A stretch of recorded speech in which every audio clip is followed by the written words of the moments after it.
पूरे 3 साल 3 महीने 14 दिन में बनने वाला जहाज सिर्फ 2 घंटे में क्यों और कैसे डूब गया? ये कोई हादसा था या फिर कोई सोची समझी साजिश? मिस्ट्री फाइल्स के एक और फाइल्स में आप सबका स्वागत है। 10 अप्रैल 1912 ये वो दिन था जब टाइटैनिक इंग्लैंड से न्यूयॉर्क के लिए रवाना हुआ। इसे कभी ना डूबने वाला जहाज भी कहा जाता था। ये 269 मीटर लंबा और ऊंचा था, मानो चलता फिरता महल। कहा जाता था कि इसमें 16 वाटर टाइट कंपार्टमेंट भी थे जो इसे डूबने से रोकने के लिए काफ़ी थे। रात के 10:40 पे टाइटैनिक के डेक पर खड़े एक ऑफिसर की नज़र एक विशाल आइसबर्ग पर गई।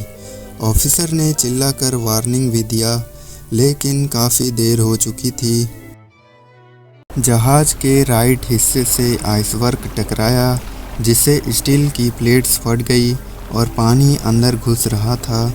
क्या ये हादसा नहीं बल्कि कोई साजिश थी? थ्योरी नंबर 1, जेपी मॉर्गन की साजिश।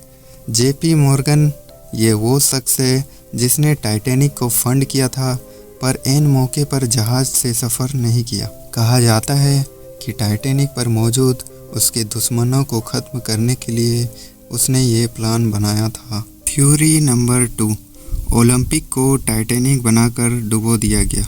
कुछ लोगों का मानना है कि डूबा हुआ जहाज असली टाइटैनिक नहीं बल्कि उसका जुड़वा जहाज ओलंपिक था। ओलंपिक पहले ही क्षतिग्रस्त हो चुका था और इसे इंश्योरेंस क्लेम करने के लिए टाइटैनिक के रूप में भेजा गया था। थ्योरी नंबर 3, क्या जहाज पहले से जल रहा था? सफ़र शुरू होने से पहले जहाज के इंजन रूम में आग लगी थी, जो कई दिनों तक जलती रही। इस आग से स्टील कमज़ोर हो गया।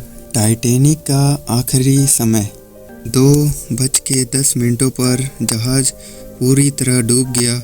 2:18 पर वो बीच में 2 हिस्सों से टूट गया। 2:20 पर टाइटैनिक समंदर में समा चुका था। लेकिन सबसे दर्दनाक सच्चाई लाइफ फोर्स आधी खाली थी, पर भी हज़ारों लोगों को बचाया नहीं गया। 1985 में टाइटैनिक का मलबा अंटार्कटिक महासागर में मिला। वहाँ अब यात्रियों के जूते, घड़ियाँ और कपड़े पड़े हैं। कुछ गोताखोरों ने दावा किया है कि वहाँ अजीबोगरीब परछाइयाँ और रहस्यमयी गतिविधियाँ दिखाई देती हैं। दोस्तों, टाइटैनिक सिर्फ एक जहाज़ था या फिर इंसानी घमंड का जीता जागता उदाहरण?